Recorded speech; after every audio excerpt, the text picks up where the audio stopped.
Hello and welcome back to the Football Heritage podcast. I'm your host, Rory Bryce, and today I have the absolute pleasure of being joined by the graphic designer, archivist, and lead historian for the Lebanese Football Association, Maroun Mahfoud. How are you, mate? It's absolutely fantastic to have you on this evening. It's my pleasure also. Hello, Rory. Oh, Maroun, why don't you tell our listeners the name of the club that we're going to be covering today, because this is going to be a really, really good episode. The club's name is alnahda, which means Renaissance. Renaissance. Fantastic. Yeah. Before we jump right into things, Maroun, why don't you tell us a little bit about yourself and your role within the Lebanese Football Association? It sounds like an absolutely fascinating role to have, and one that I'm sure a lot of our listeners are quite jealous of, working for your national FA. Yeah, it's actually quite a pleasure and a privilege to work and to be able to work and get a living from football alone. And now I'm working with the Lebanese FA. I'm following up with some national teams, especially the women's national teams. Also, I'm trying to help with the statistics and archives, as you all know, uh, while also working a bit with the media team and the graphics. So I'm trying to be then and there whenever anybody needs me inside the FA. Also, we're working on some separate projects to develop uh, the football at our country. So yeah, it's a very pleasure, and I hope everybody who's working in football gets a chance to work with their FA because it's really a very good, very big pleasure for someone to work on that role. Yeah, I mean, it sounds like it's all go. The amount of projects you've just mentioned, but absolutely fascinating things as well. Working with archives, seeing all that history, the media team on all these projects with the women's team and trying to grow football in the country. Really, really, really fascinating, man. I'm sure you know yourself. You're a lucky guy. I for one, am very jealous. I can see the big smile on your face. So it's something you're obviously very, very proud of, and that's why we wanted you to come on the show, man. It's just absolutely fantastic. So, Maroun, tell us a little bit about Al-Nahda SC. So Al-Nahda is one of the pioneer clubs in Lebanon. They were a club that was available since 1926, which means like roughly 8 years before the start of the Lebanese Football Association, which is remarkable that at first Nahda was opposing a creation of an association or federation at that time, but they later changed their mind in 1933, and they were part of a big meeting that has 13 clubs. They 13 representatives of each club held a meeting at the eventual president of that association in 93 to elect an association, and those clubs are some have joined the league. Some other didn't join the league. They didn't play football, but they were one of the founding clubs of the association. And the Nahda has a very particular place in football, in Lebanese football, because they were the first winners of the league, 93, 94. They were the first winners of the FA Cup in 1937-38. Also, they were the first club to win the double in 46-47, if I'm not mistaken. So, which is also interesting about the club, that their span at the top flight is very, very short. They stayed from like 33 to 56, and then they disappeared. They never played at the top flight after 56. They were got relegated in a playoff against Al Hikmeh or Sagesse, which can be translated in English into Wisdom FC. So Sagesse or Hikmeh, they're now still in the first division, and they have yet to win the title themselves. Nahda are 5 times winners of the league, 4 times of the FA Cup, and it's very interesting the run of Nahda, because at that time, I don't know if you know, but Syria, Palestine, and Lebanon had the same FA, which was held in Beirut. At the Oh, start, I mean, 33, the FIFA said that there were no need to have three separate FA. wow. So the Lebanese FA was in charge to do leagues in Syria, also in Palestine, but they were too lazy to do what they they barely made any league events in Lebanon. So eventually, the Syrians and the Palestinians demanded their own FA. Syria was granted their FA, while Palestine didn't because of the whole Palestine-Israeli conflict. Even though Lebanon, with Mr. Khalil Hilmi, made a very impeccable speech in 1941 in FIFA headquarters in Zurich to tell them that to defend the right of the Palestinians to have their own FA. They eventually had their own FA in 1998, which is very recent. Yep. But they played in multiple Arab competitions and multiple friendlies. Returning to Al Nahda, and near the 1940s, after the inception of the league, and Al Nahda and AUB, which is the American University of Beirut, which is a university, had a team, varsity team that was one of the best in Lebanon. Also, they were the two best teams at that time in the 30s and 40s, AUB and varsity, and Al Nahda. So there was an administrator in the club called Khalil Hilmi, the same one that we talked about previously about in Palestine issue. Mm. Uh, had a conflict with the board of Al Nahda, so he decided to jump and create his own club. He did it for 2 years. He called it Hilmi Spor, which is and they won the FA Cup. They didn't win the league, and he was very wealthy, so he used to bring teams from abroad to play in Lebanon. So they faced Beirut, a national team called Beirut 11, which consists of players that are playing inside Beirut, who are effectively the national team. They are the same players, but they represent only the clubs of Beirut. And they played against clubs that we all know now, uh, Cluj in Romania. Yes. At that time, they were called TAC. It was the first international game for Lebanese national team. We played against Admira Vienna in 2 games. Uh, I have a very good picture from that game also that we can share. Yeah, can't wait to see the pictures you mentioned about them obviously off air. We're really looking forward to see them. It's not often that you're able to find these photos, and I know obviously working within the archive, you'll have access to them, which is fantastic. But even trying to find photos online of specific and well-known clubs from that era is very, very, very difficult. So, it'd be absolutely amazing to see them, man. And thank you so much for sharing them.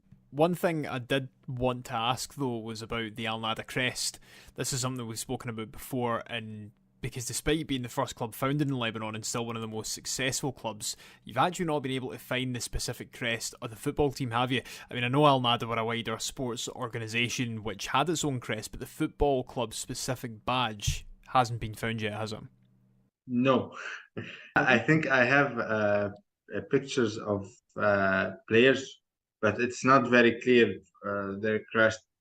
And sadly, we don't have much info from that club because they were demolished in the 50s. And also, we had a civil war in Lebanon from 75 to the 90s. So, how I got information about Al Nahda and other clubs from that time is that I've read the newspapers from 1933 until 1950, day by day, and then selected a few dates that I know for the national team because I'm working on the archives of the national team also for tournaments or friendlies that I've known or and stuff like that. The plan is to continue reading the whole newspaper day by day since 1950 to until 1975, but it needs a lot of time. And I did that in the COVID time, so I had no work. I used to work on the archives for 17 hours a day. Now I can't do that. I I have love a it. job. Man, I absolutely love it, and I love your dedication to this. Like this, just to give you that, this is my dream job that you're talking about right now. Is in 17 hours a day. It's incredible dedication. It's amazing work. Yeah, it's not just about the crest. We have a club called Sikka, which it's a team for the company that used to run the port and the railways from Lebanon to Damascus. So their short name in French is DHP. We still don't know what's called for the DHP. What does that mean? Because we know DPHB, what does it mean in English? But in DHP, we don't know what it means. We're still searching for the meaning of the name until now. Mm. Yeah, there seems to be a lot of mystery surrounding other lost clubs from Lebanon and generally just in charting Lebanese football history. Can imagine it hasn't been an easy job for you, mate. I think the plan is to contact the family of the players, try and see if they have any pictures, any newspaper, anything that can help us. So that's the plan for the long run, of course. One thing that I wanted to ask, Maroun, just kind of bringing things back to alnahda a little bit. Obviously, for a long time, Lebanon was a French administered colony, and there was British involvement as well. What I was just wanted to know, just kind of before, I wanted to touch on it now before later. Did French and British colonialism and imperialism have an impact on the football clubs, or were the football clubs, something that gave people an escape from the kind of colonial regime and everything that was going on there? Yeah, I hope you didn't ask that question because, uh, okay, football in Lebanon is influenced by the British, by the French, and by the Germans. Okay. Uh, I know it's a bit sticky topic to talk about the Germans in the 40s, but yeah, but they played a major role. Okay, obviously we were a colony of French. We were under French ruling, so we have a lot of teams that are that started as they have French players within them, Mm. usually military players, and also we couldn't do anything unless the French were approved it. Got So you. you can see by the picture that I'm gonna send you after the podcast that in every game you have the, and I know what it's called in Arabic, but I don't know what's the position called in English. The one that he used to rule. In effect, he was the president, but he wasn't president because he was French. So he was the decision maker. Mhm. Yeah. So sorry for the sound. So they were there was that influence within, also with the name of the clubs like Hikmeh. We call them the Sajas Yep. because Sajas means wisdom, means Hikmeh in Arabic. So also we have many players from Lebanese origin. Also we have players in French from Lebanese origin. Very few in the 40s. The British had their military base here, so they had their teams.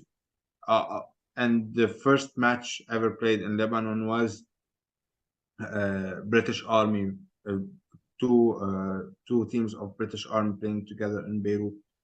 So yeah, they really influenced. What I was talking about the German is that the vice president of the Lebanese Association called Pierre Jmeil, who was eventually the father of two Lebanese presidents in the 80s, Bashir and Amin.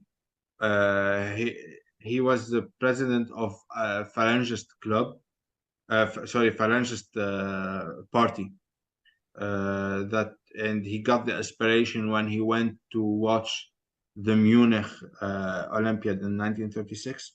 He saw the discipline of German army and German organization. So he went back. He went here and wanted to organize football as it was in Germany, and how and his own political party in that way. So that's how you can talk about the main influence of the clubs outside. Also, there's a point that we need to talk about, that we had an intercontinental cup in the 30s called Sharq Cup or the Eastern Cup, which constitute clubs coming from Palestine, which was mandatory Palestine at the time, and yet before, where there was British there, the Lebanese and Syrian clubs, they played together in one weekend to determine the winner of the trophy. I think that uh, competition stayed for 2 or 3 years just before the war. Also, we had people coming from the Armenia playing here in Lebanon. They stayed here because after the fall of the Ottoman Empire and what they did to them there in Balkan area, so they fled here to Lebanon, Syria, and Haifa in Palestine. We had the tournament between the three clubs of Armenian heritage. It's called Homentmen. At that time, they played together in spring time to play competition very similar to what Silvio Berlusconi and Luigi Berlusconi trophies in Milano, in Italy. So, 45 minutes game. Mm. So yeah, that's the outside interference. Sorry to go off on a tangent here, Maroun, but I kind of just want to get this one out of the way quickly. Lebanon's not a country that I know an awful lot about in terms of football, so can you tell me how the domestic league is at the moment? I mean, have you guys got any teams competing in the Asian Champions League just now? Yeah, for now, we have two regular seats in the FC Cup. We can have a seat or half a seat in the Champions League, but we don't have the qualified clubs to do that. They're not professional enough, if you want, and that's so we are content with the AFC Cup. We've won only once the AFC Cup in 2019 with Al Ahad, but it wasn't always the case that we were playing the FC Cup. In the 70s, we had a team that arrived to Homentmen, who arrived to the final or the semifinals of the Champions League, but they retired because they were drawn against the Israeli team and they preferred not to play against them because of the political issue. And we used to play in the Champions League up until 2002 when there was the reform in the AFC and the regulations changed. So in the AFC Cup, no, we reached the final three times. We won it once. Two times we reached it in 2005 with Nijmi, 2008 with Safa, and we lost in the final.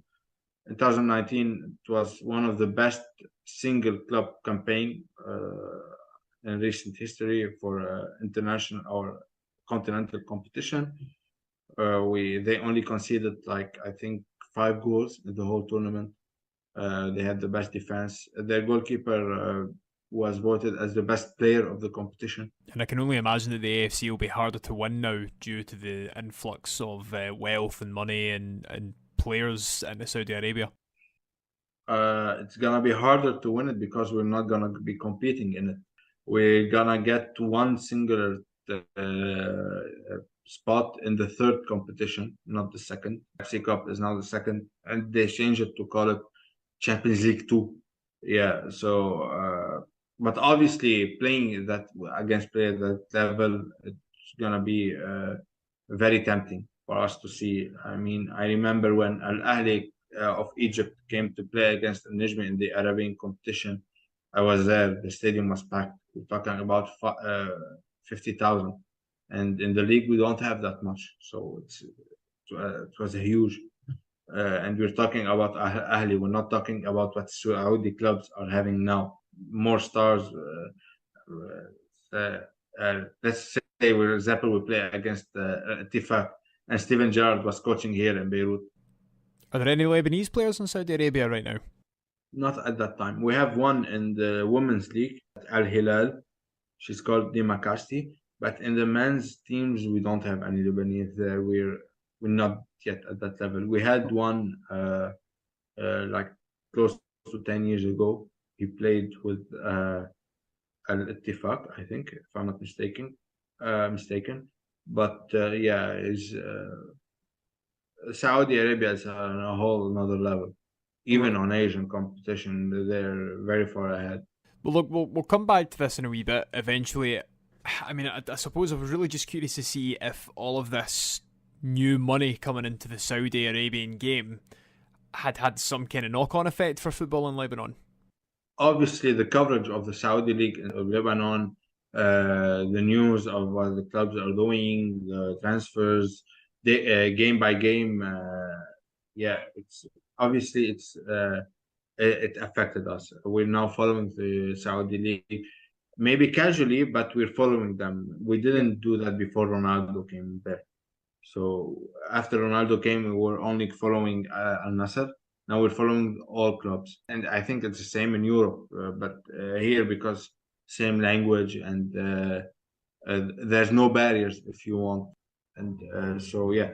But if you want to talk about the football side, what Saudi is doing cannot be reflected in Lebanon. Uh, Lebanon has its own challenges of its own. It's very, very far behind. Saudi are now doing what their aspiration and our aspiration are there.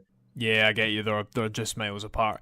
As I said, we'll maybe come back and touch on this a wee bit more towards the end. But I mean, I just wanted to ask, actually, to bring it back to Alnahda quickly. Given how historic they are, and that they might still have some fans still living, potentially, who follow the club, would you ever look to bring Alnahda back? Uh, I think it's a bit too late for that because the club, what Al Nahda was in the 30s, 40s, and even the early 50s, I didn't experience that. I don't know their values, how they were with their community, how what they were doing, how the players that were playing there affected their surrounding. So for me to bring them back right now is like me trying to get, if you want, the franchise of Al without really knowing the essence of Al and just using the name.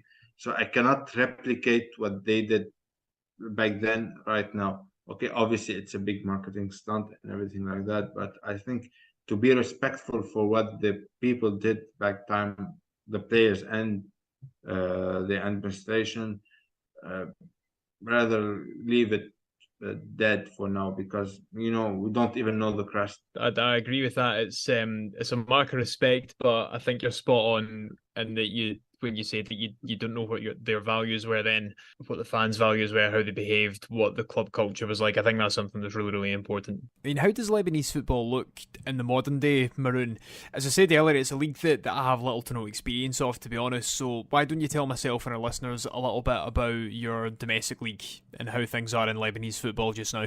Yeah, we have 5 divisions in Lebanon. The first and second division and third division are not based on regional surrounding of the clubs. The first division is divided by four, if you want, the provinces we have in Lebanon. We have 5 provinces, and the first division is only part of in Beirut. We don't have fifth division clubs outside of Beirut. The league, the first division, hasn't been won by any club outside of Greater Beirut, and the cup has only been won by clubs from outside of Beirut only 3 times. Tadawun Sur in 2000, I think. Salem Zarta 2014, which is my home club, and 2015 by AC Tripoli. So these are the 3 times that we're just like Uruguay, if you want, in that sense, where the football power are residing in Montevideo, I think they call the capital.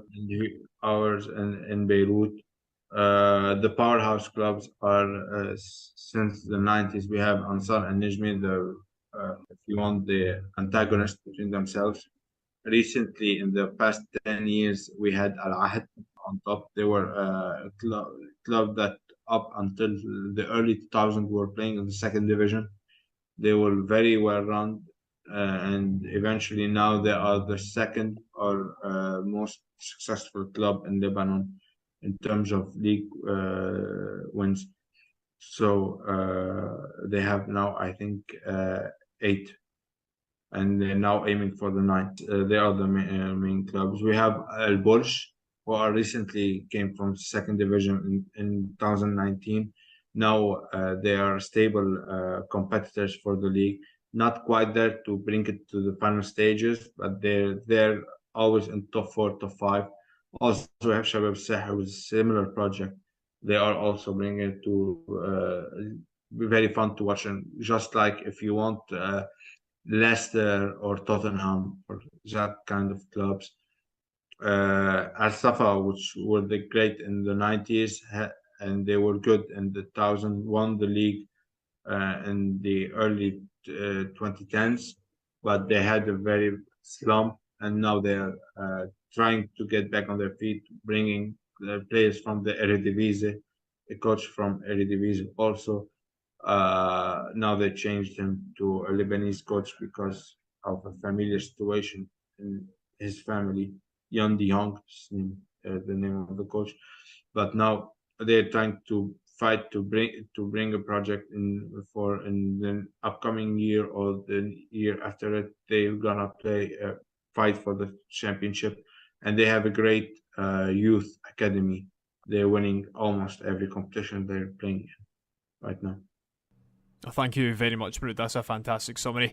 I mean, there's a few other clubs in Lebanon who've kind of fallen from grace as well. I think more so recently, not to the same degree as alnahda. They still do exist, but they've actually been used as tools by politicians as well, haven't they? Now, this is something that I found quite interesting. So why don't you tell us a little bit about that? Yeah, two clubs are powered by the Armenian political parties here in Lebanon. So Homendmen is for Tashnak and Homendmen is for Hanshak. They are two main. They are for anybody who's listening to us from Armenia. They know both of their parties because they have their two parties there. So they decided up in mid 2000 they decided to cut funding for football, and they preferred to spend the funding in education, which someone cannot argue with that. But yeah, we lost two of the best clubs we had in recent history of Lebanon. 10 leagues between the two of them, and great talents to come from there, and yeah, legends. That's interesting, though, that they were effectively used as marketing, tools or campaigns by political parties and for political parties. Has their following declined because the funding was pulled, basically? It has declined, but every Armenian, it's like a sect. So either you are born a Homendmen fan or you are born a Homendmen fan, even if you don't go watch the games anymore. And also, their stadium, Bush Hamoud Stadium, got partially demolished, and now we don't play games there. So that affected them also. They play outside of their home country, if you want. Or Yeah, I see. Okay, I get you. And you told me off air. What's the name of the club that you support again, mate? Salam Zgharta. Yes, thank you. That's the one. Yeah, no, that's right. So how are they faring this season? Tell us a little bit about them and your support for them. Okay, so Salam Zgharta actually wasn't always in Zgharta, in my hometown. They were in Beirut, in Ashrafiyeh. So they was called Salam Ashrafiyeh. They are the first club to win a major tournament held by the Lebanese. We won the second division in 1933, and since then we've been on and off playing in the league and outside the league and stuff like that.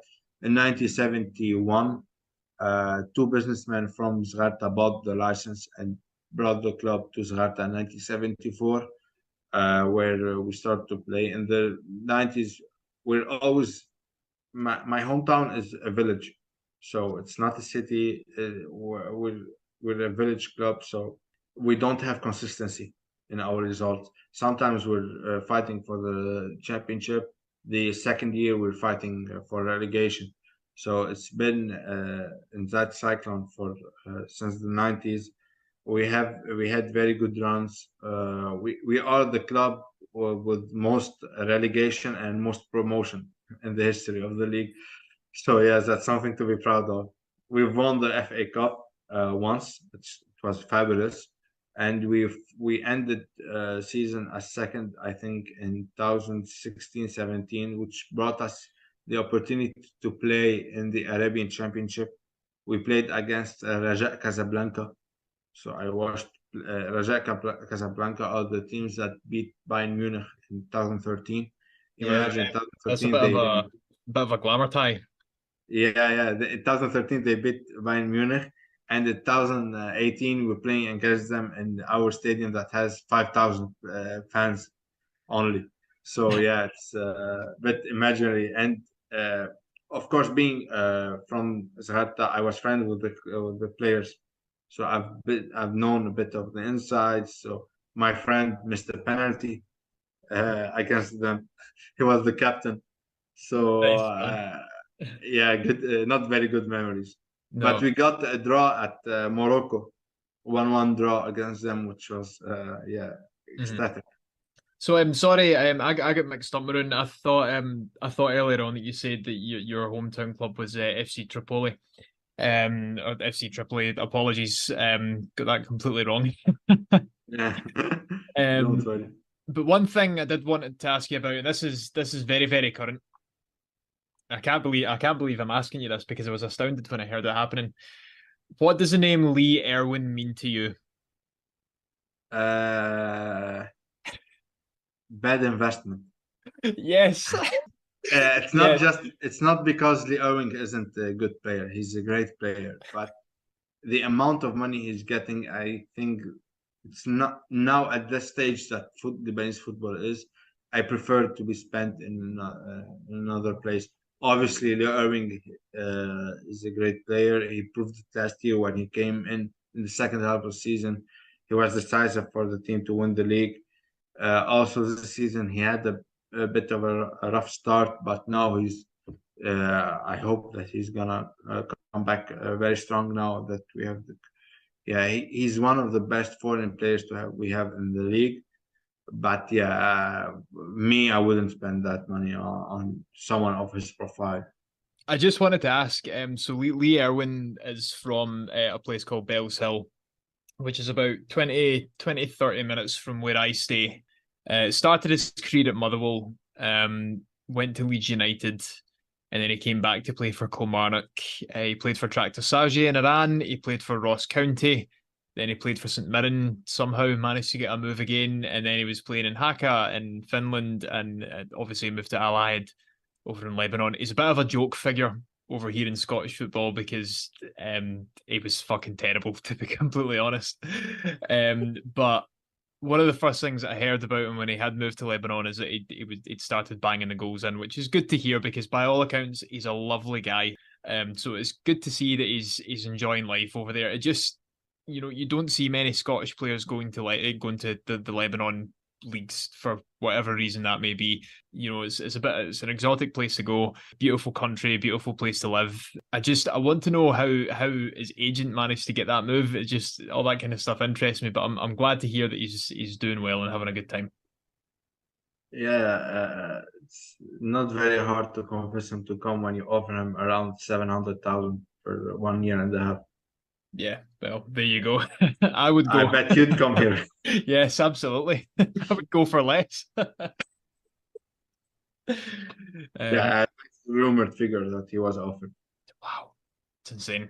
One thing I did want to touch on, Maroon, we'll discuss the national team just before we finish up. But what I wanted to ask was obviously at the start of the episode, as part of your job, you mentioned that you're involved in something really positive, and that's trying to build, and grow football within Lebanon, both in the women's team and that side of the game, and just football in the country in general. Why don't you tell us a little bit about your plans for that? Because I think it's a really, really positive thing. I think it would be fantastic for the listeners to hear how you're doing that and the different things you're putting in place to achieve that, because it's a massive, massive undertaking, surely. So I'm gonna start with the women's side because it's the side that I'm most passionate about because I see a Yeah. potential there. So in the women's football, we're now, if you want, the top two in the region, in the West Asian region. Now Saudi Arabia are investing in their women's game, so we expect competition in the upcoming 5 to 10 years from them. But for now, we are we're top one or top two in West Asia, us and Jordan. In Asia, we're trying to bring the fight to the big house of powerhouse of Japan, South Korea, North Korea, still far, and also Australia, obviously Vietnam and other countries. But for example, the under 20s will now in the top 10 in Asia. With our FIFA ranking isn't representative of what we have. For example, we are in 140 in the world in FIFA ranking, but we beat the 99th in the world, Indonesia, back in April 5-0. So it's not representative of what we have. In my opinion, we're top 80, top 70 in the world, but we need to prove it. Okay, so our job is to create the league or help develop the league to be competitive enough to produce player in order to be able to show really their talent, what they can do up on the international scale. Also, we have a lot of players going abroad. We have players who played in Denmark for HB Kobe. They played in the Champions League. We had players who played for Newcastle before the rise of women's football. I'm talking about 2013, 2014. We have players who are playing now in French first, second, and third division. So and also players in USA. So we're evolving. We're trying to be able to provide everything we can, all the tools that we can for the players in order for themselves to develop. And we're still remembering that our game in Lebanon is still amateurish, whether it was in the men or in the women. In the men's side, what we are trying to do is try to connect with the players that are playing abroad, because we have a very large diaspora coming from Lebanon. It's roughly estimated 40 millions or Wow. 14 millions people born abroad, but it's a very rough and very hopeful estimation, in my opinion. So we're trying to get the diaspora to know if we have players. We had many players like Amin Yunus, who played for Germany in the Confederation Cup 2013. He's born from a village right next to my village, but he chose to play with Germany. So we have a lot of other players we're trying to work on to bring to the national team in order to bring the level up. So mainly these are the two projects. Also, we have my personal projects was at the archives. We still don't know for sure who is the top scorer of our national team. Wow. We're trying to work on that. Yeah, and within my work, I've found out about many games that we didn't know about, and I'm talking about the 90s. I'm not talking before the war. I mean before the 70s. So yeah, but what I have done for now for the national team is that I have a complete set of games. I think I have a complete set of games. I have all the assists of the national teams since 2006, which means all the current players that are now playing with the national team have a complete number of assists, including our captain Hassan Matou. I have a full list of top scorers for the national team, except for 7 games.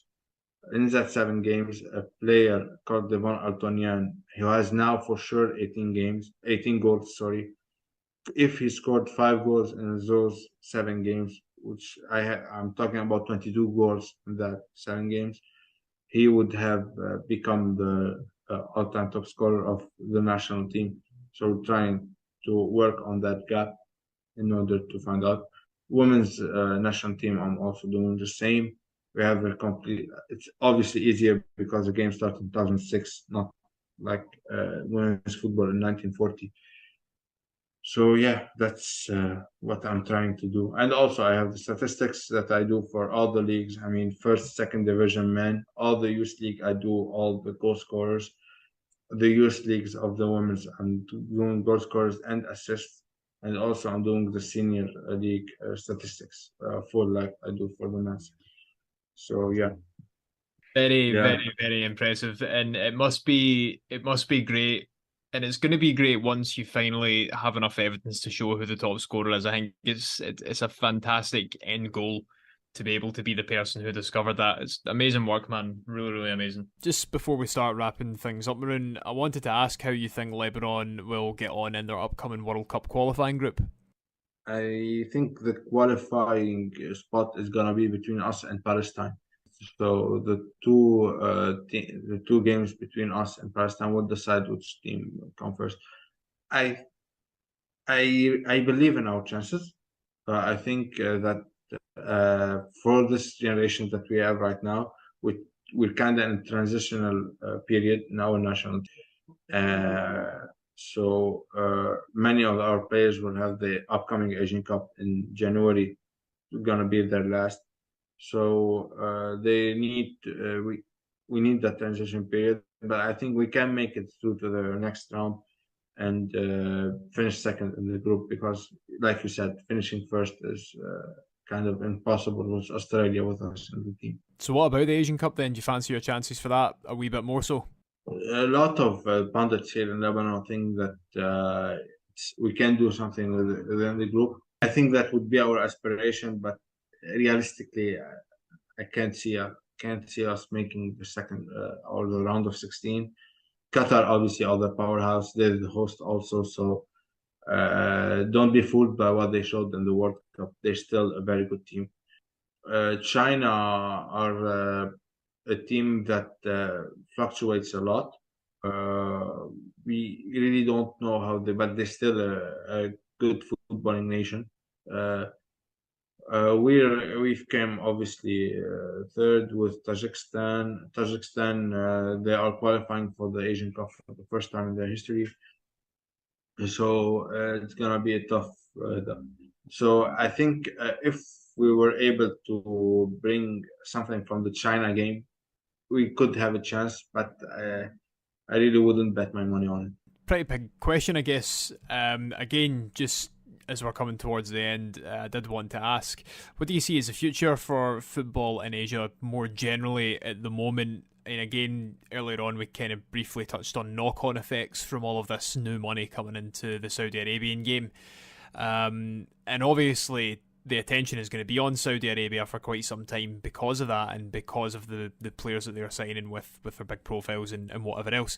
So, I just wanted to know is, I'm guessing that you don't want the focus just to solely be on Saudi Arabia, but I mean, it's not exactly, from my perspective anyway, having any kind of positive effect on the rest of football in Asia, at least at the moment anyway. Obviously, Asian football is on a rise right now. It's not just Saudi Arabia. Almost every powerhouse country are doing their own kind of thing, trying to get the best player that they can. Saudi Arabia are trying to do it by getting a very, very competitive league. Also, it's a marketing for their country. Let's not forget that. Qatar have do it through Aspire, the academy that they did in order to prepare for their team participating in 2022 World Cup. Australia are doing with their own system. Japan, also South Korea, and we've seen what Japan and South Korea can do with the players that they brought into Europe. Also now, and also Australia. Now we're seeing more of them in Europe. So you can see that there are many projects also with the smaller countries that you cannot also see their effect on the European scene, like Malaysia, Indonesia. If you can do any report about one of these countries, it would be great because the brands there are huge. Actually, I've always been quite curious about that. So, who actually are Lebanon's international rivals? Our biggest rivals, obviously, it's one of our neighbors, either Palestine or Syria, obviously. But we can have games with Jordan also that have fierce rivalry, also our neighbors. But we have a fixture with South Korea that have gotten a lot of rivalry in the past season because we've met a lot. In every qualifier, we had South Korea. I mean, even in 2014, we were in the same group in the second round. We qualified, and we got this. We got together in the same group in the third round. So we It's faced like them like I think in 2 years, 4 times, which is huge at that time. it's like Scotland's rivalry, and I've obviously put it in air quotes, but it's similar to Scotland's rivalry with Israel because I think we've played Israel about maybe 10 or 11 times in the last 6 years or so, and it just gets sick of the sight of them. Yeah, exactly. And also we had because we stole one game here in Lebanon in 2011, so we have like that, and it's always a tough picture, even if they're ahead of us, head and shoulders ahead of us. But the game versus South Korea isn't an easy game for South Korea, neither for Lebanon. So yeah, I think if you want one spin-off rivalry for a short period of time, I'll choose South Korea. But for eternity, I think Syria is. Obviously, with I think is it the broadcaster that now broadcasts all the KSL games in Europe, is it DAZN? Yes. Are games in Lebanon or the Lebanese Premier League games available on DAZN to watch in Europe as well? Is there anywhere else that well, Yeah, I'm talking mainly for people like myself and our listeners who are going to be based in Europe, because I'd quite like to watch a few fixtures if it's available to me over here. yeah, you can watch them through FIFA Plus. It's a new platform created by FIFA in order to broadcast the lesser good leagues, if you want. There's also we used to broadcast our games through YouTube, Nice. our own YouTube. Now we're doing just the second division on YouTube. The first division is on FIFA Plus. Even the women's league is on FIFA Plus. Also, we have a local TV that broadcasts the league called MTV Sports or MTV, and they have a page on Facebook called MTV Sports that could. I know that you want to watch the Irving playing, so I'm gonna tell you about the next Al-Ahad game in order for you to watch it. Okay, right. I'm just the listeners may be able to hear them. I'm just grabbing my pen and my paper so that I can take some notes here.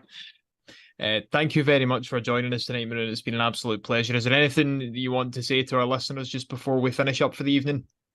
Yeah, I just want to thank you for what you're doing, not only for this episode and for Lebanon. I mean, your project is something that I'm very interested in. Obviously, that I'm a searcher of archives of my own country.